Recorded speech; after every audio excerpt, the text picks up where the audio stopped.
आप सभी का एक बार फिर से ए टू जेड एक्सपेरिमेंट में स्वागत है। आपने अभी तक इस चैनल को सब्सक्राइब नहीं किया है तो सब्सक्राइब कर लेना और बेल आइकन को प्रेस कर लेना ताकि आने वाली वीडियो का नोटिफिकेशन आपको मिल सके। आज हम बात करेंगे क्रीम सेपरेटर की। क्रीम सेपरेटर क्या है? दूध से क्रीम निकालने के लिए जिस मशीन का प्रयोग किया जाता है उसे क्रीम सेपरेटर कहते हैं। क्रीम सेपरेटर मशीन की कार्यविधि या यह किस प्रकार से कार्य करता है, यह जानने से पहले हम क्रीम सेपरेटर मशीन की बनावट को जानते हैं कि इसके कौन कौन से पार्ट होते हैं।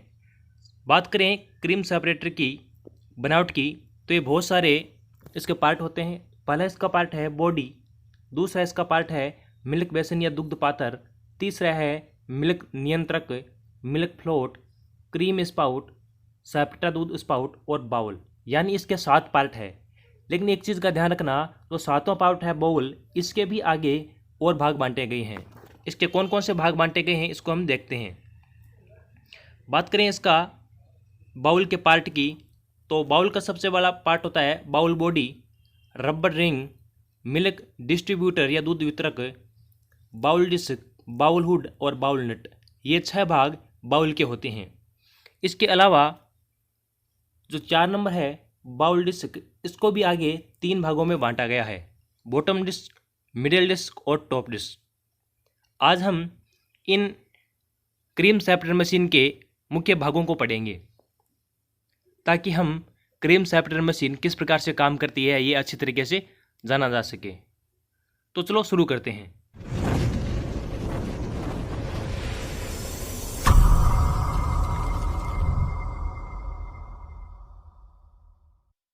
दूध से क्रीम निकालने के लिए जिस मशीन का प्रयोग किया जाता है उसे क्रीम सेपरेटर मशीन कहते हैं। क्रीम सेपरेटर मशीन 2 प्रकार की होती है, एक हस्तचालित क्रीम सेपरेटर और दूसरी बिजली से चलने वाली सेपरेटर मशीन।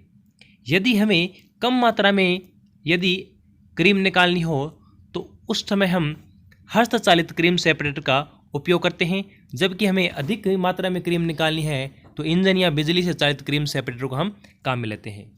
दोनों की जो बनावट होती है लगभग एक समान ही होती है। क्रीम सेपरेटर की बनावट हम देखते हैं, इसके मुख्य भाग कौन कौन से होते हैं। सबसे जो मुख्य वाला भाग होता है इसका होती है बॉडी। यह मशीन का वह भाग होता है जिसके भीतर मशीन को चलाने वाले पुर्जे जुड़े होते हैं और इसके ऊपरी भाग पर बाउल घूमता है। यह मशीन का वह पुर्जा है जहाँ पे मशीन चलती रहती है और इसके ऊपर वाले भाग में जो बाउल होता है या जो दूध डालने वाली जितने भी जो यंत्र होते हैं वो इसके ऊपर लगे होते हैं। इसके बाद बात करें, दूसरा इसकी मुख्य बॉडी का पार्ट है मिल्क बेसन या दुग्ध पात्र। इसमें वह दूध भरा जाता है जिसकी क्रीम हमें निकालनी होती है। यह सबसे ऊपरी भाग पर लगा होता है और इसके बीच में एक टोंटी लगी होती है जो दूध को बाउल में प्रवेश कराने की गति को नियंत्रित करती है। यानी बाउल के अंदर कितना दूध प्रवेश करना है इस टोंटी के माध्यम से हम इसको कंट्रोल कर सकते हैं। इस टोंटी को अगर नहीं खोलते हैं तो दूध बाउल में प्रवेश नहीं करता है। बात करें तीसरे इसके, तो इसका जो तीसरा पार्ट है वो है मिल्क रेगुलेटर या दूध नियंत्रक। इस भाग में दूध पात्र से दूध आता है तथा यहाँ से बाउल में प्रवेश करता है। यह भाग क्या करता है, दूध को बाउल में जाने पर नियंत्रण करता है। बाउल में कितना दूध जाना है यह दूध नियंत्रित ही क्या करेगा, इसको कंट्रोल करेगा।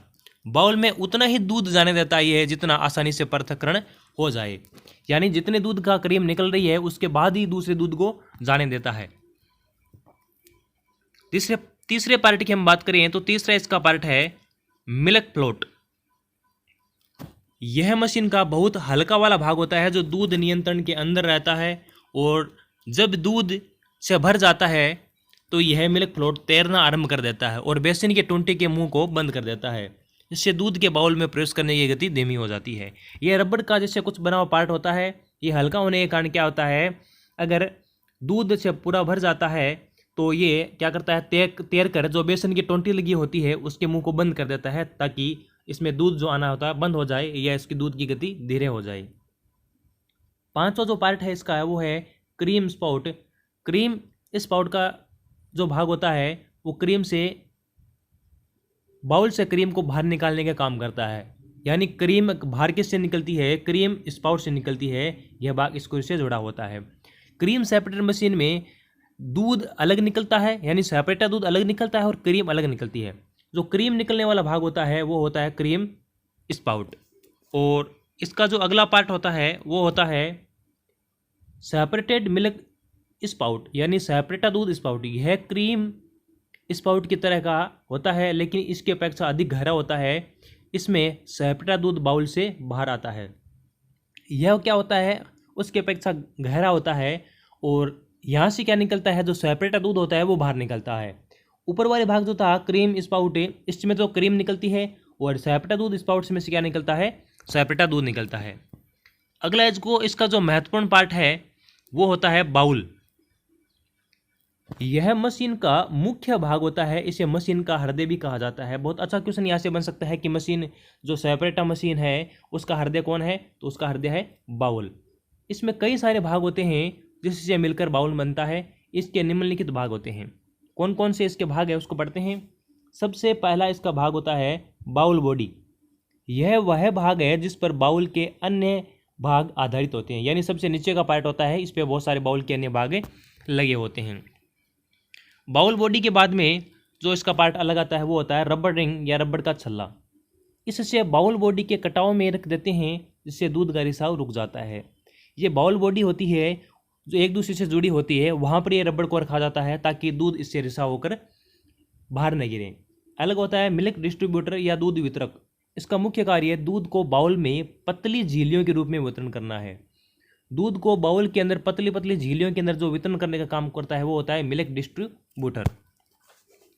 अगला इसका पार्ट है बाउल डिस्क।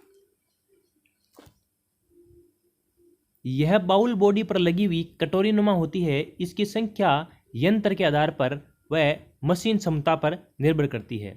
यह 3 प्रकार की होती है। जो बाउल डिस्क है ये 3 प्रकार की होती है। कौन कौन से होते हैं बाउल डिस्क, इसको पढ़ते हैं। पहली है बॉटम डिस्क।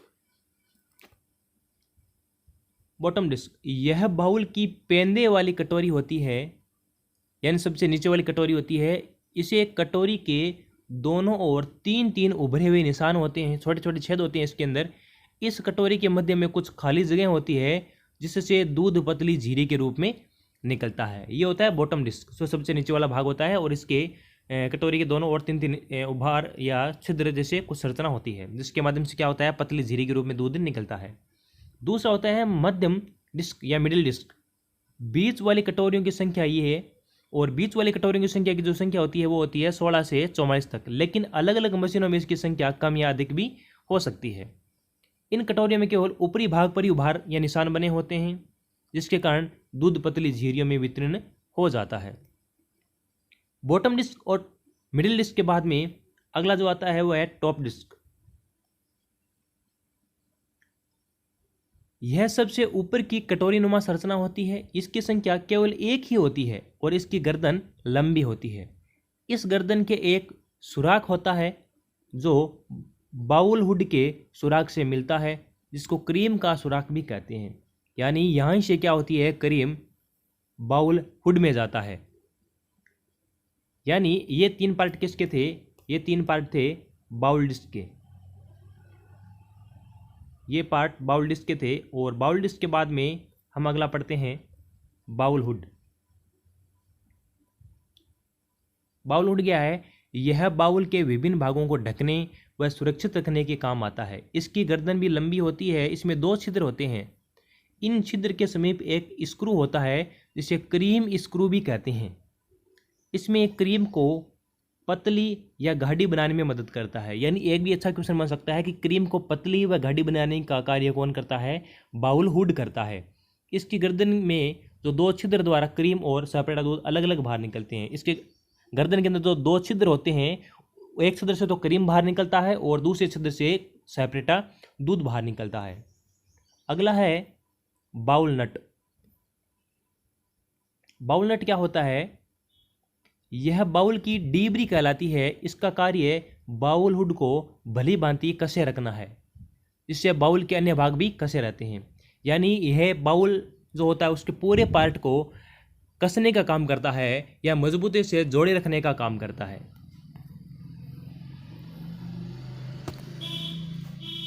यहाँ पे इसके जो क्रीम सेपरेटर मशीन के अलग अलग पार्ट बताए हुए हैं। इन पार्टों को हमें एक बार दोबारा देख लेते हैं। पहली होती है बॉडी, दूसरा है milk basin, milk regulator, milk float, milk spout और सेपरेटर दूध स्पाउट और बाउल। ये 6 भाग होते हैं, लेकिन बाउल के भी आगे 3 भाग और बांटे गए हैं। बाउल के 3 भाग कौन कौन से बांटे गए हैं? बाउल के 3 भाग आगे बांटे गए हैं, bowl body, rubber ring, milk distributor, bowl disc, bowl hood और बाउल नट। बाउल डिस्क को भी आगे 3 भागों में बांटा गया है, बॉटम डिस्क, मिडिल डिस्क और टॉप डिस्क।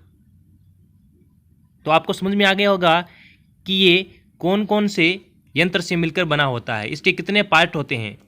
अब इसको पार्ट को जानने के बाद में हम अगले वीडियो में पढ़ेंगे कि यह इसकी कार्यविधि किस प्रकार से होती है, यह काम किस प्रकार से करती है।